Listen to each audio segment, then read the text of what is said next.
Hey, Stormy Girl.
I draw the ellipse, and I'm drawing over and over several times until I feel confident with the shape. Then I commit with more pressure.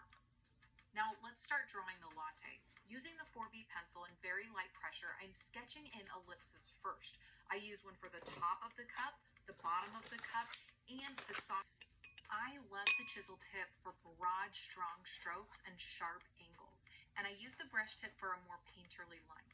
Here I'm building up a gradient, and I start with a solid layer all the way across. Then, as I build up subsequent layers, I don't go all the way to the end. This allows me to feather out the value and create darker and darker values as I build up the layers a little darker. The prompt for this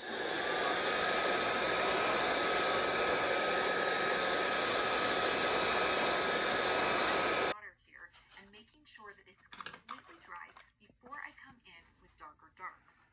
Here, my washes are less diluted, and I'm paying more attention to my edge work. I'm really emphasizing the darkest darks here, and don't hesitate to get fun and playful with your washes. Here, I'm coming through and looking closely at my photo reference as I mimic the texture in the fur.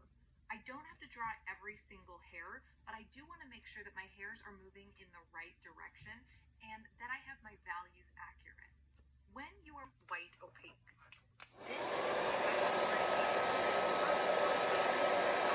tone down the shimmer a bit, and it's going to reduce that dual tone effect.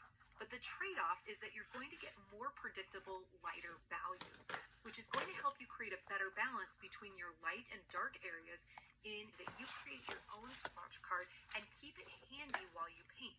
That way you can always return to your swatches and shift them in the light so that you can anticipate what is going to happen when you apply that color to your painting. Next, we have the Sketchbox Signature set of 6 color pencils. These are artist quality, oil-based, and they have an incredibly smooth application and rich pigment. You'll be able to use to create some really rich blue-green transitions.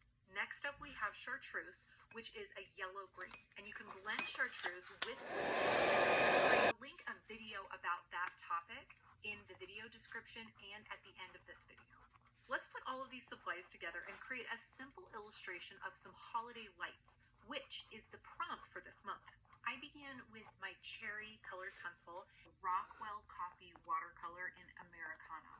This is crafted from genuine coffee, which provides us with a rich, deep color and also a nice smell. Next, we have the Sketchbox Signature Quill Brush sketch, and then coming in over the top with my multi-liner.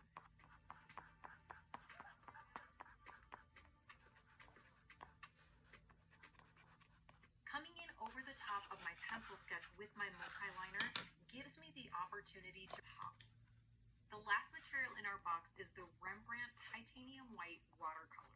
This transparent watercolor can be mixed into the Rockwell watercolor to create some lighter tints. Here I am adding some water and just the tiniest bit of Americano to my titanium white.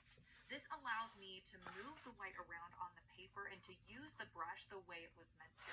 Then for a darker tint, I just add a little more Americano. I can continue playing around with these ratios to achieve a wide variety of values. Now let's use all of our materials together to draw this cat. I'm using the 4B pencil with very light pressure and just figuring out where all of the features are and what the proportions are. Once I feel pretty solid about these, I switch over to my Copic multiliner and begin adding in the texture and the deeper darks. I'm not outlining any of the features all the way around. That would make it look like a coloring book. Instead, I focus on the darkest areas and lay down some heavy weight there, and then